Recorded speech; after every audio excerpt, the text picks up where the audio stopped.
Assalamualaikum warahmatullahi wabarakatuh. Perkenalkan, nama saya Rozi Mukhlisin. Di sini saya akan menjelaskan materi pembelajaran geografi kelas 12 semester 2 bab 4, yaitu kerjasama negara maju dan negara berkembang. Mari kita mulai teman-teman. Jangan lupa, siapkan terlebih dahulu buku catatan kalian ya.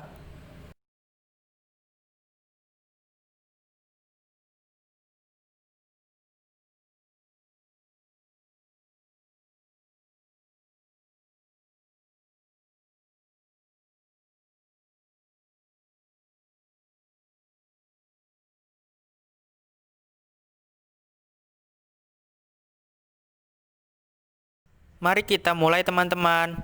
Jangan lupa, siapkan terlebih dahulu buku catatan kalian ya.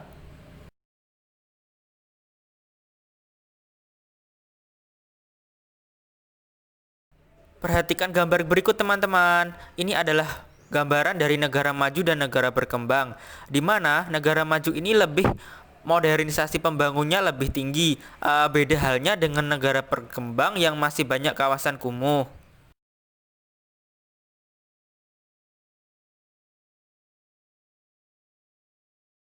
Selanjutnya adalah definisi. Mari kita bahas satu persatu. Menurut Bilch dan Wheeler pada tahun 2004, negara maju adalah negara yang industrialisasi dan urbanisasinya sudah pada tahap lanjut, teman-teman, serta bisa menikmati standar hidup material yang tinggi. Contohnya seperti Amerika Serikat, Inggris, Prancis, dan lain-lain. Untuk negara berkembang sendiri, menurut Billis dan Wheeler pada tahun 2004 ini, negara berkembang adalah negara yang industrialisasinya masih pada tahap lanjut, serta standar hidup yang dimiliki oleh masyarakatnya masih dominan rendah. Contohnya negara kita sendiri, Indonesia, terus Filipina, Argentina, dan lain-lain. Next, kita selanjutnya akan membahas tentang karakteristik negara maju. Jadi, untuk menentukan apakah negara tersebut masuk ke dalam negara maju, ada beberapa bahasan yang harus kita pahami dan harus kita ketahui. Yang pertama adalah penguasaan ilmu pengetahuan teknologi yang sangat tinggi. Yang kedua adalah angka pengangguran relatif rendah. Yang ketiga, pendapatan per kapita yang tinggi. Yang keempat, perekonomian bertumpu pada sektor industri dan jasa. Dan yang kelima adalah memiliki banyak modal untuk melakukan pembangunan. Dari sekian yang saya sebutkan tersebut, disitulah bisa diukur jika sebuah negara memiliki syarat-syarat tersebut dalam mengelola pembangunan sebuah negara ataupun kerjasama ekonomi dalam bidangnya, termasuk industri, jasa, memiliki modal, pendapatan masyarakat per kapita tinggi. Negara tersebut bisa disebut dengan salah satu golongan negara maju. Selanjutnya adalah karakteristik negara berkembang. Apa sih negara berkembang dan bagaimana kok negara tersebut bisa dikatakan masih sebagai negara berkembang? Salah satu komponennya, yang pertama, menghasilkan barang-barang primer. Yang kedua, menghadapi tekanan penduduk. Yang ketiga, sumber daya alam belum banyak dikembangkan oleh masyarakat lokal dari negara tersebut. Yang keempat adalah ekonomi penduduk masih terbelakang. Yang kelima, kekurangan kapital. Yang keenam, masih berorientasi pada perdagangan luar negeri.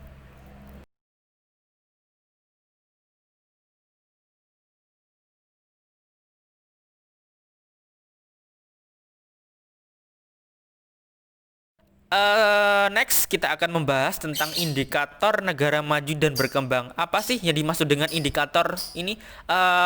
Indikator adalah salah satu komponen atau beberapa komponen yang harus ada apabila suatu negara ingin digolongkan menjadi negara maju ataupun masih dikatakan sebagai negara berkembang. Salah satu komponen yang pertama adalah dapat dinilai dari pendapatan nasional per kapita. Yang kedua, bisa dilihat dari struktur mata pencaharian dari angkatan kerja yang pada masa itu usia produktif yang menjadi pokok penilaian. Yang ketiga adalah produktivitas per tenaga kerja. Yang keempat adalah penggunaan energi perorangan. Yang kelima adalah fasilitas transportasi dan komunikasi. Jadi fasilitas dan transportasi, komunikasi, dan lain-lain. Ini adalah salah satu faktor penilaian apakah negara dikatakan negara berkembang atau negara maju, karena semakin tinggi kemampuan masyarakat dalam menggunakan media-media elektronik ataupun memanfaatkan teknologi penduduknya sudah tidak buta lagi akan teknologi, masyarakatnya mampu untuk bersaing dari beberapa negara, mampu menunjukkan ini loh aku, ini loh kemampuan yang kita miliki, mampu untuk mengoperasikan sebuah teknologi, itu bisa dikatakan masuk ke dalam kriteria negara maju. Yang keenam atau yang terakhir adalah penduduk melek huruf semua. Jadi tingkatan pendidikannya mereka itu sudah tinggi-tinggi sekali, seperti itu.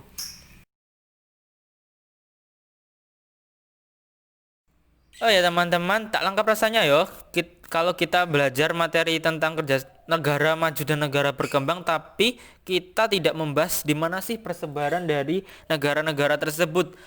Yang pertama, membahas tentang negara maju.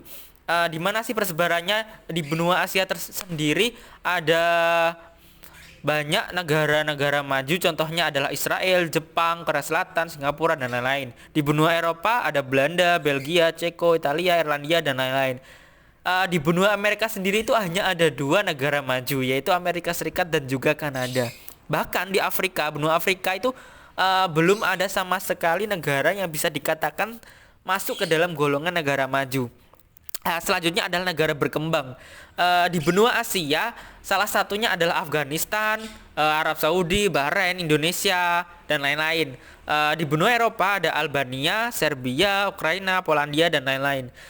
Di benua Amerika sendiri, negara berkembang cukup banyak ya. Di antara ada Jamaika, Costa Rica, Kolombia, Paraguay, Peru, dan lain-lain. Masih banyak. Di benua Afrika ada beberapa juga, diantaranya Mesir, Libya, Senegal, dan lain-lain. Negara berkembang di benua Australia atau Australia, Oceania, ada negara Fuji, Kepulauan Solomon, ada Samoa, dan lain-lain.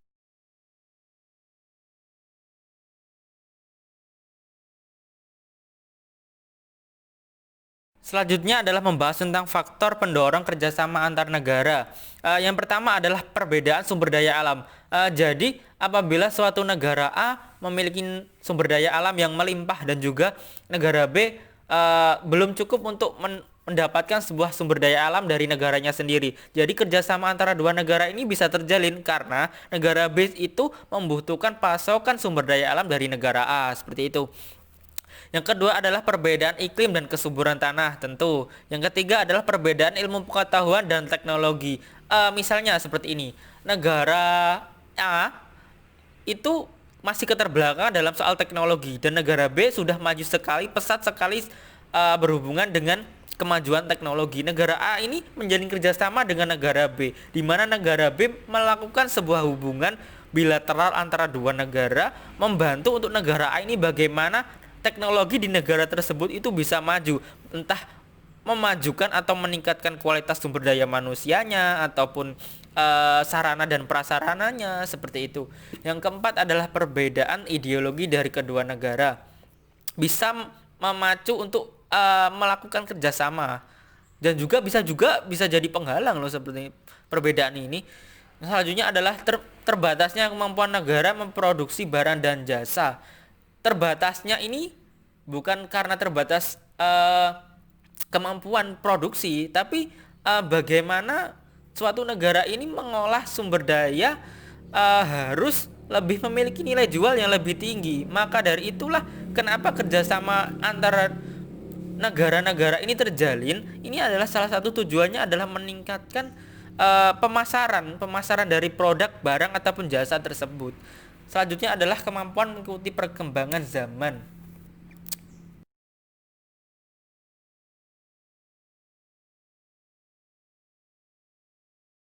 Adalah membahas kerjasama ekonomi antar negara.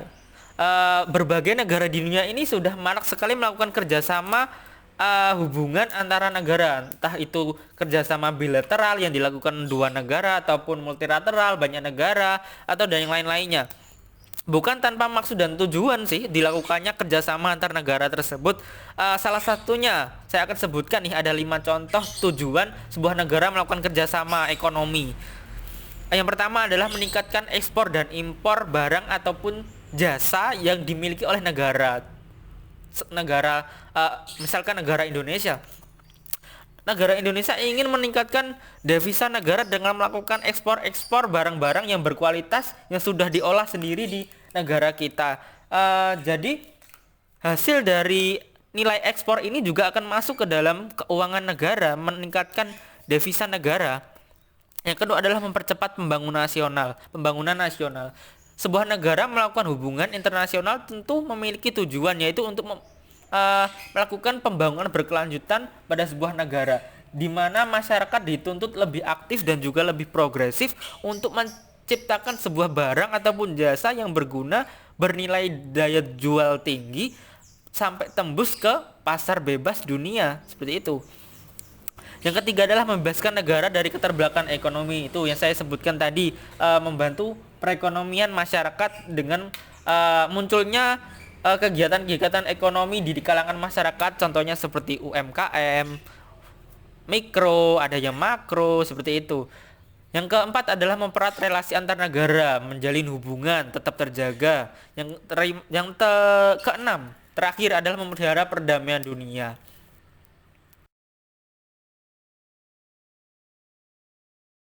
Selanjutnya adalah membahas tentang klasifikasi kerjasama ekonomi multilateral.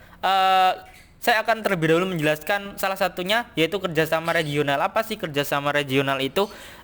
Kerjasama regional adalah sebuah kerjasama ekonomi ataupun dalam bidang lainnya seperti pertahanan dan lain-lain lah. Pokoknya kerjasama antara beberapa negara dalam satu kawasan regional. Jadi kan kawasan melakukan sebuah hubungan kerjasama yang bisa menguntungkan dari beberapa negara tersebut, bisa saling menguntungkan lah. Contohnya ada ASEAN, ini Asia Tenggara ya, ada AFTA, ada APEC, EU, AFTA dan juga EDB. Selanjutnya adalah kerjasama internasional. Apa sih kerjasama internasional itu? Kerjasama internasional adalah kerjasama yang dilakukan oleh negara di antara negara-negara di dunia dan tidak terbatas dalam satu kawasan saja. Jadi bebas, tetapi tetap ada wadah yang menaungi dari kerjasama internasional tersebut. Seperti banyak juga yang ada di bawah naungan PBB, misalnya seperti IMF, IBRD, WTO, ILO, FAO, EFC, UNDP, dan UNIDO. Ini adalah materi yang sangat kita tunggu-tunggu, yaitu materi tentang pasar bebas, di mana tuntutan masyarakat dan juga pemerintahan sebuah negara dalam menghadapi revolusi industri 4.0, yang dimana masyarakat dituntut untuk lebih aktif dan progresif, meningkatkan daya jual dan juga daya kualitas produksi untuk mampu bersaing di area pasar bebas dunia. Next adalah materi yang akan saya sampaikan tentang pasar bebas. Skuy. Pasar bebas. Di sini saya mengambil sebuah kutipan pengertian pasar bebas yang disampaikan oleh David Ricardo. Pengertiannya sebagai berikut ya. Pasar bebas atau yang sering disebut dengan perdagangan bebas, yakni sistem perdagangan yang ada di luar negeri dengan konsep masing-masing negara melakukan perdagangannya tanpa ada alasan halangan dari negara lain untuk melakukan akta jual beli. Jadi semua bebas melakukan perdagangan antar negara. Tujuannya seperti ini. Saya di slide yang keberapa tadi membahas tentang meningkatkan nilai ekspor dan nilai impor. Ini adalah salah satu tujuan dari sebuah negara melakukan perdagangan bebas, yaitu untuk meningkatkan devisa negara. Tetapi juga masih mengatur strategi apa saja sih yang harus dikembangkan pemerintah untuk masyarakatnya supaya mampu untuk bersaing di pasar bebas ini, seperti yang tadi saya bilang tentang membangun dan juga meningkatkan UMKM di masyarakat. Bisnis pengusaha kecil ini di masyarakat ini sangat menunjang untuk bisa bersaing di pasar yang lebih tinggi, tidak hanya di pasar domestik negara tersebut saja.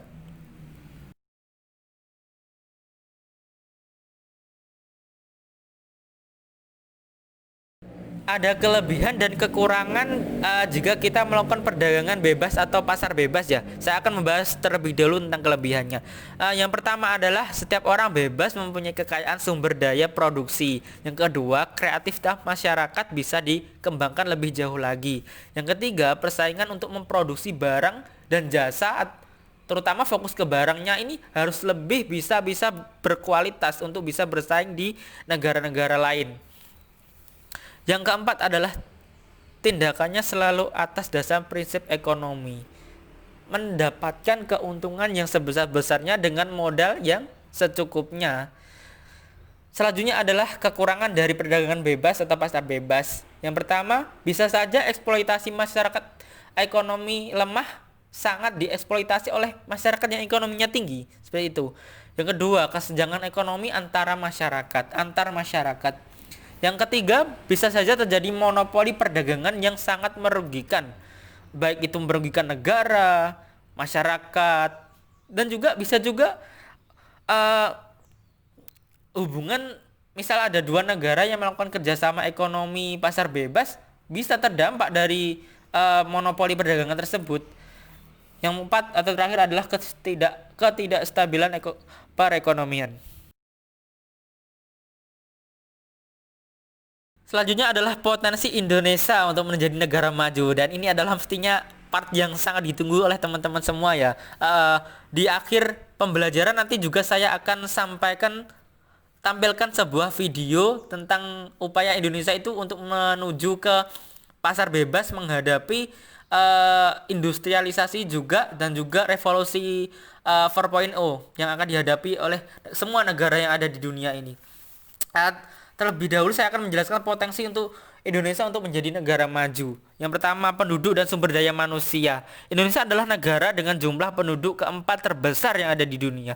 Penduduk yang besar ini dengan daya beli yang terus meningkat adalah salah satu potensi yang dimiliki oleh negara Indonesia. Sementara itu, jumlah penduduk yang besar dan juga kualitas SDM yang diupayakan harus terus membaik adalah potensi daya saing yang harus bisa membuat Indonesia ini masuk ke dalam negara maju. Ini sangat luar biasa. Selanjutnya adalah potensi Indonesia jika ditinjau dari sumber daya alam. Indonesia adalah negara yang kaya akan potensi sumber daya alam, baik yang terbarukan seperti hasil bumi maupun tidak terbarukan seperti hasil tambang atau juga mineral-mineral lainnya. Kekayaan sumber daya alam Indonesia ini harus dapat dikelola seoptimal mungkin dan juga meningkatkan industri pengolahan yang memberikan nilai jual. Jadi tidak hanya menjual barang mentah saja, tetapi harus ada produk yang dihasilkan dari sumber daya alam tersebut. Untuk ini mengantisipasi untuk mengurangi ekspor bahan mentah, karena nilai jual ekspor bahan mentah itu lebih rendah dibandingkan jika kita melakukan produksinya terlebih dahulu. Misalkan kita membuat barang setengah jadi atau barang emang sudah jadi, itu akan menjadi harga jual yang sangat tinggi.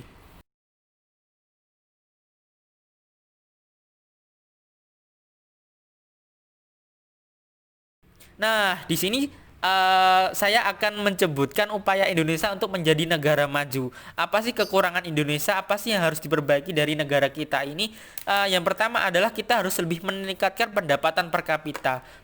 Dengan apa? Kita harus banyak, negara atau pemerintah harus banyak melakukan upaya untuk membuka lapangan pekerjaan, sehingga masyarakat di usia produktif ini benar-benar menghasilkan sebuah nilai per kapita yang tinggi seperti itu. Yang kedua adalah peningkatan kualitas pendidikan. Nah, tidak bisa dipungkiri, pendidikan adalah mutu sebuah negara untuk mencapai negara maju. Negara maju salah satunya adalah masyarakatnya, individunya mempunyai nilai pendidikan yang tinggi, tingkatan pendidikan yang tinggi.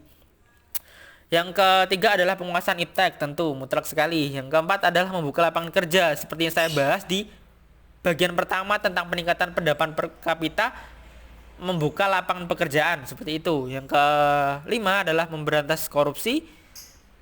Yang keenam adalah meningkatkan daya saing di sektor perekonomian. Yang ketujuh adalah meningkatkan fasilitas-fasilitas yang ada di masyarakat, entah itu transportasi, komunikasi, dan lain-lain. Yang kedelapan atau yang terakhir adalah stabilisasi politik.